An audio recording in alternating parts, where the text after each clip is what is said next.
কোরআনের সাথে যারা করবে দ্বন্দ্ব তাদের সাথে কবু হবে না আপোষ। হবে যদি বলে কোরআনের রাজনীতি নেই, যারা বলবে ওরা যদি আমাদের দলের লোক হয় মানা যাবে। যদি জামাতরা বলে কোরআনের রাজনীতি নেই, মানবো না? মানবো না। বিএনপি বললেও মানবো না, আওয়ামী লীগ বললেও মানবো না। কোরআনের সাথে রাজনীতির সম্পর্ক আছে না নাই? কোরআনের সাথে যারা করবে দ্বন্দ্ব তাদের সাথে কবু হবে না আপোষ। কোরআনের সাথে যারা করবে দ্বন্দ্ব তাদের সাথে কবু হবে না আপোষ। জেল জুলুম হলেও হবে, জেল জুলুম হলেও হবে, বিবেকের কাছে তবু রব নির্দোষ। আমার রবের কাছে রব নির্দোষ, মহান প্রভুর কাছে রব নির্দোষ। কোরআনের সাথে যারা করবে দ্বন্দ্ব তাদের সাথে কবু হবে না। কোরআনের কথা যারা বলে যায় আজ তাদের দমাতে কত ফন্দি, কাউকে ধরে নিয়ে দিয়েছে ফাঁসি, কাউকে রেখেছিল বন্দি। ঠিক না বেঠে? কোরআনের কথা যারা বলে যায় আজ তাদের দমাতে কত ফন্দি, কাউকে ধরে নিয়ে দিয়েছে ফাঁসি, কাউকে রেখেছিল বন্দি। হক কথা বললেই জ্বলে যায় গা, কোরআনের কথা সইতে পারে না। হক কথা বললেই জ্বলে যায় গা, কোরআনের কথা সইতে পারে না। জানি না তাদের আমাদের পরে কেন এত আক্রোশ। নারায়ে তাকবীর, নারায়ে তাকবীর। আল কোরআনের আলো, আল কোরআনের আলো, নারায়ে তাকবীর। কোরআনের সাথে যারা করবে দ্বন্দ্ব তাদের সাথে কবু হবে না। কোরআনের কথায় আজ বলতে গেলে আসছে বাধা কত ভাবে, কোরআন প্রেমিকেরা হাতে রেখে হাত সামলে এগিয়ে যাবে। ঠিক না বেঠে? কোরআনের কথায় আজ বলতে গেলে আসছে বাধা কত ভাবে, কোরআন প্রেমিকেরা হাতে রেখে হাত সামনে এগিয়ে যাবে। হক কথা বলতে করি না কো ভয়, জীবনের বিনিময়ে আনবো বিজয়। হক কথা বলতে করি না কো ভয়, জীবনের বিনিময়ে আনবো বিজয়। বুকে আছে শক্তি, অন্তরে আছে সাহস। আছে না নাই? জেল জুলুম হলেও হবে, জেল জুলুম হলেও হবে, বিবেকের কাছে তবু রব নির্দোষ। আমার রবের কাছে রব নির্দোষ, মহান প্রভুর কাছে রব নির্দোষ। কোরআনের সাথে যারা করবে দ্বন্দ্ব তাদের সাথে কবু হবে না। আপোষ করা যাবে, কিন্তু আমাদের সমস্যা হলো, বলবো কোরআন পড়তে ভালো লাগে, কোরআন শুনতে ভালো লাগে, কোরআন জানতে ভালো লাগে, কোরআন মানতে ভালো লাগে না। ঠিক না বেঠে? কোরআন পড়তে ভালো লাগে, কোরআন শুনতে ভালো লাগে, কোরআন জানতে ভালো লাগে, কোরআন মানতে ভালো লাগে না। নামাজেতে পড়লে কোরআন মনটা শীতল হয়, কারির তেলাওয়াত শুনিলে প্রাণ জুড়িয়ে যায়। নামাজেতে পড়লে কোরআন মনটা শীতল হয়, কারির তেলাওয়াত শুনিলে প্রাণ জুড়িয়ে যায়। সেই কোরআনের ব্যাখ্যা দিলে কলিজাতে আগুন জ্বলে, সেই কোরআনের ব্যাখ্যা দিলে অন্তরেতে আগুন জ্বলে। বিরোধিতাও চলে কেন তা জানি না। কোরআন পড়তে ভালো লাগে, কোরআন শুনতে ভালো লাগে, কোরআন জানতে ভালো লাগে, কোরআন মানতে ভালো লাগে। কোরআন পড়ে দেখতাম ওরা শুরু করতো দিন, তারাই আবার চাইতো না দেশে কোরআনের আইন। ঠিক না বেঠে? কোরআন পড়ে দেখতাম ওরা কারা, আল্লাহর ওলিরা। কোরআন পড়ে দেখতাম ওরা শুরু করে দিন, তারাই আবার চাইতো না দেশে কোরআনের আইন।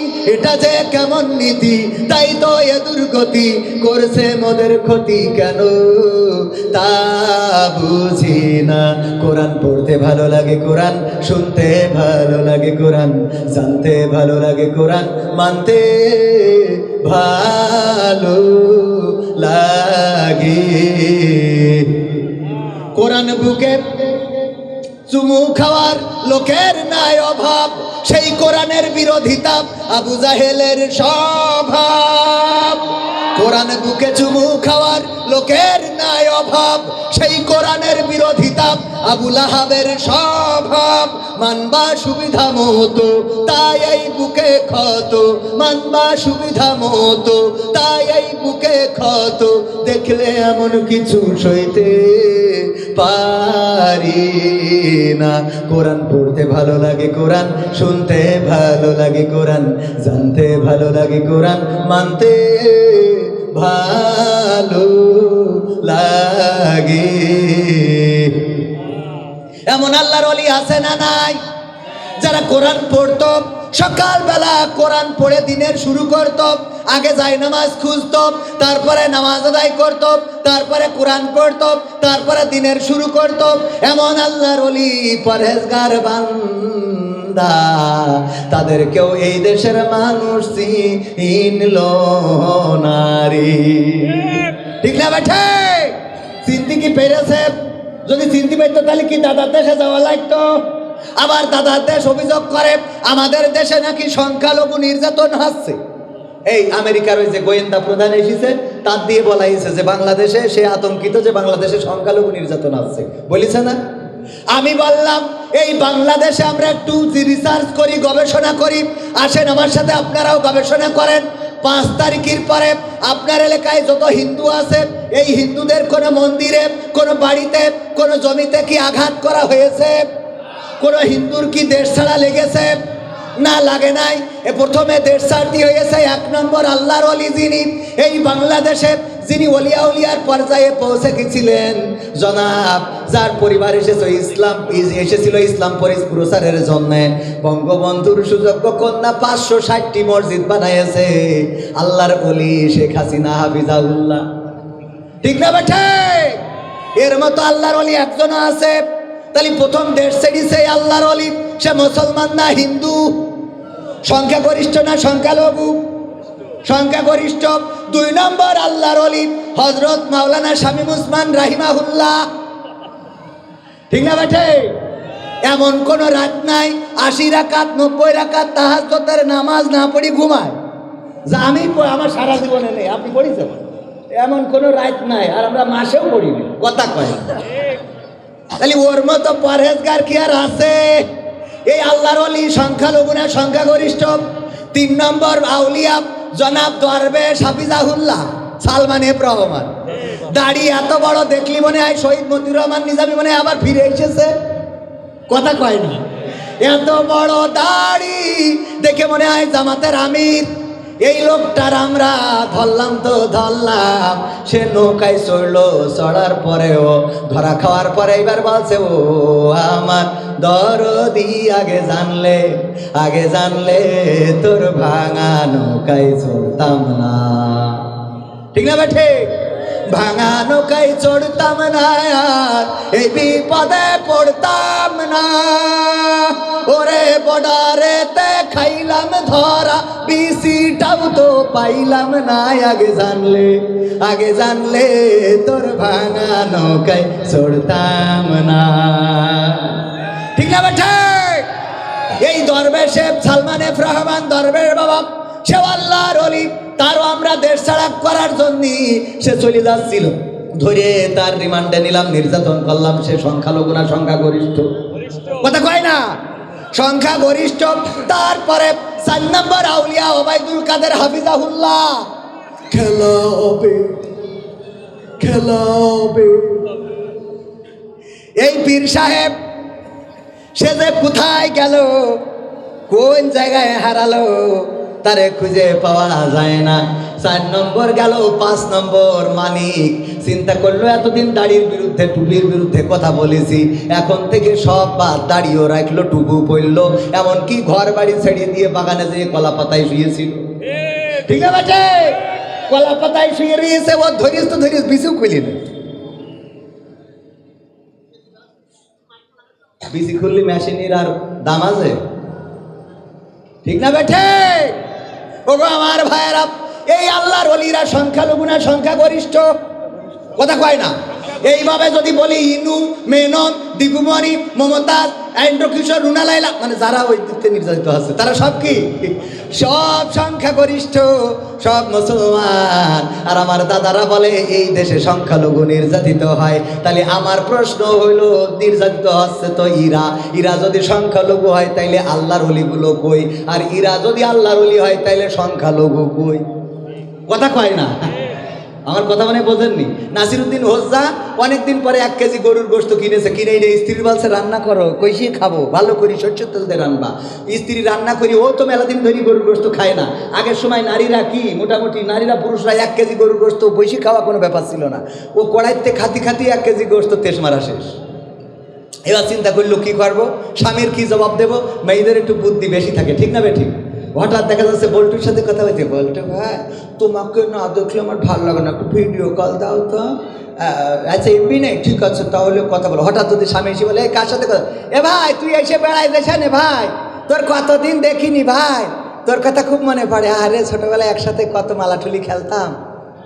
একদম সাথে সাথে ভলিউম চেঞ্জ, চ্যানেল আলাদা।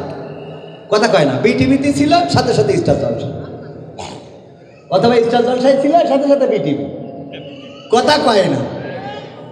এত মজা করি কথা কইতে বলতে হঠাৎ তুইটা মারি, ও বলি দেয়।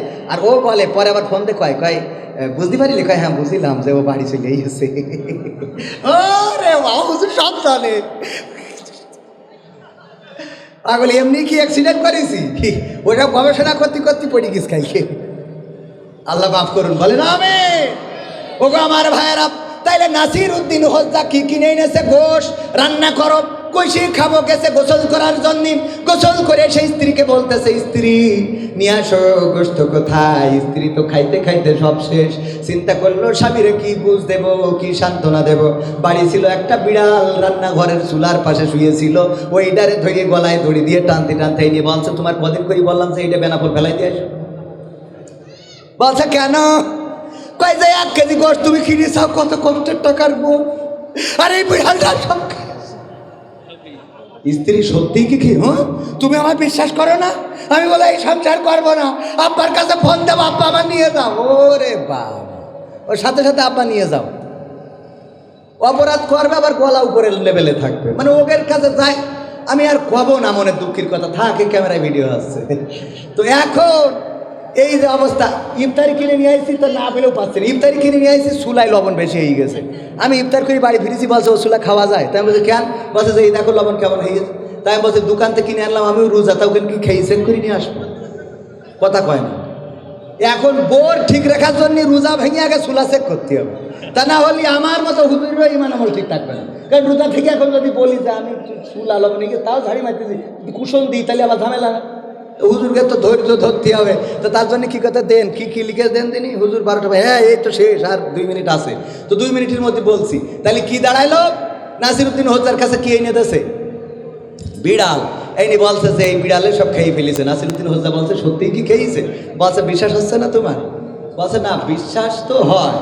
তো আচ্ছা ঠিক আছে দাও, ফেলাই দিয়ে আসি। বেনাপোলে নিয়ে যেয়ে অথবা গুগা বাজারে নিয়ে যেয়ে যে মিটারের পরে তুলে দিয়েছে, দিয়ে দেখে বিড়াল কাটাই 1 কেজি।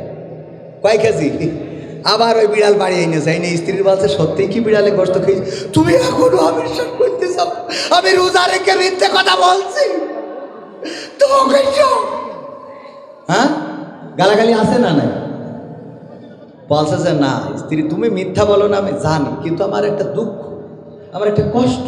এই বিড়ালটা গোগা বাজারে নিয়ে যে ওজন দিলাম, দেওয়ার পরে দেখি বিড়ালটা কাটাই 1 কেজি। এখন আমার প্রশ্ন হলো, এইটা যদি সেই বিড়াল হয় তাহলে আমার সে গোশত ডাকো, আর এইটা যদি সেই গোশত হয় তা আমার সে বিড়াল ডাকো।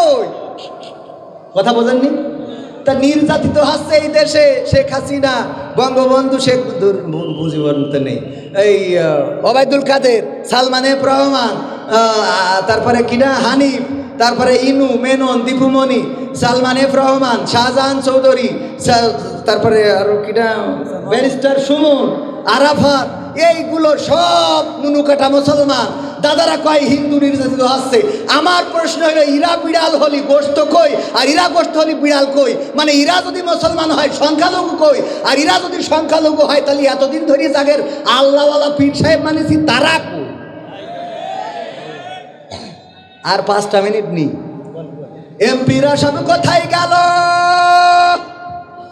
মন্ত্রীরা সব কোথায় গেল, কোথায় কাদের কাকা, তাদের সারা দেশটা এখন লাগে ফাঁকা ফাঁকা।